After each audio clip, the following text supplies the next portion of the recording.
नमस्कार दोस्तों, हमारे YouTube चैनल में आप सभी का स्वागत है। लक्ष्य मिलते ही निंदा करने वालों की राय बदल जाती है। जब हम अपने रिश्तों के लिए वक्त नहीं निकाल पाते, तो वक्त हमारे बीच से रिश्ते निकाल देता है।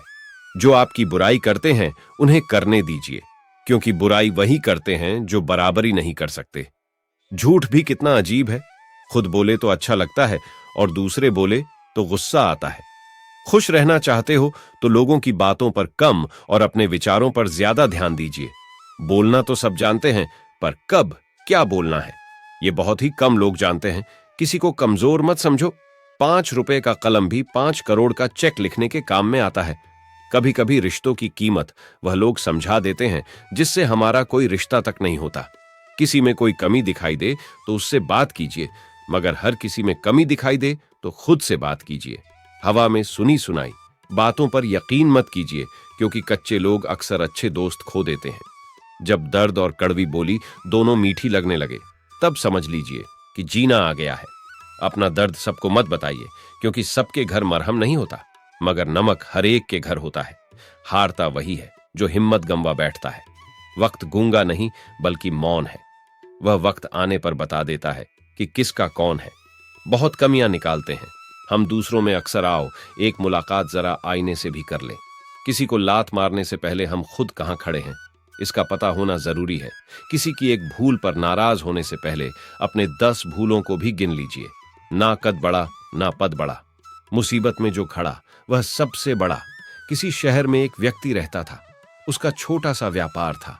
उससे उसका गुजर बसर आराम से हो रहा था। उस परिवार में उसकी पत्नी तथा 2 पुत्र थे। एक दिन उसका पुत्र कहीं से पेड़ का बीज ले आया। व्यापारी ने उस बीज को अपने आंगन में बो दिया।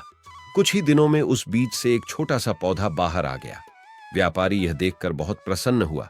वह बड़े यत्न के साथ उस पौधे की सेवा पानी करने लगा। 2 साल में वह पौधा एक खूबसूरत पेड़ के रूप में विकसित हो गया।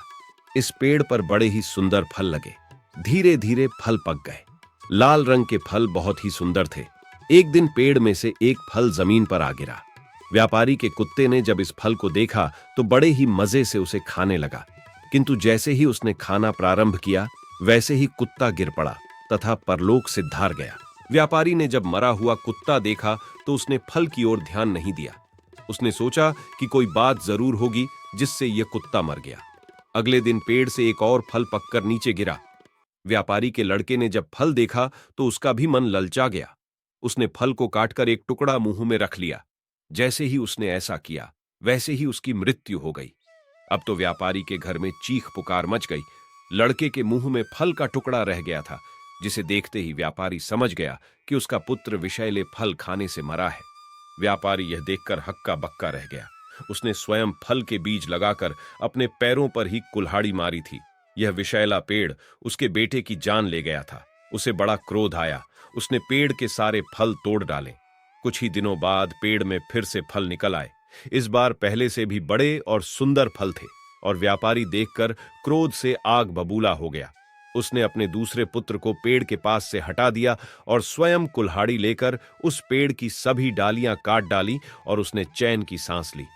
कुछ दिनों तक तो सब कुछ ठीक ठाक चल रहा था, लेकिन एक दिन व्यापारी ने देखा कि पेड़ में शाखाएं फूट पड़ी हैं, और इस बार पेड़ और अधिक हरा भरा निकला है।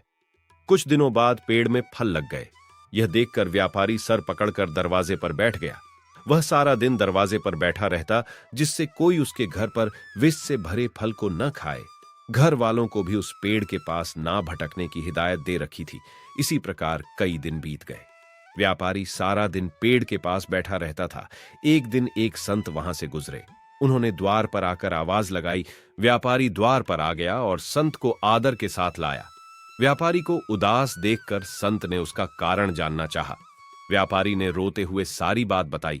संत ने सारी बात ध्यान से सुनी, फिर बोले, तुम बहुत भोले हो।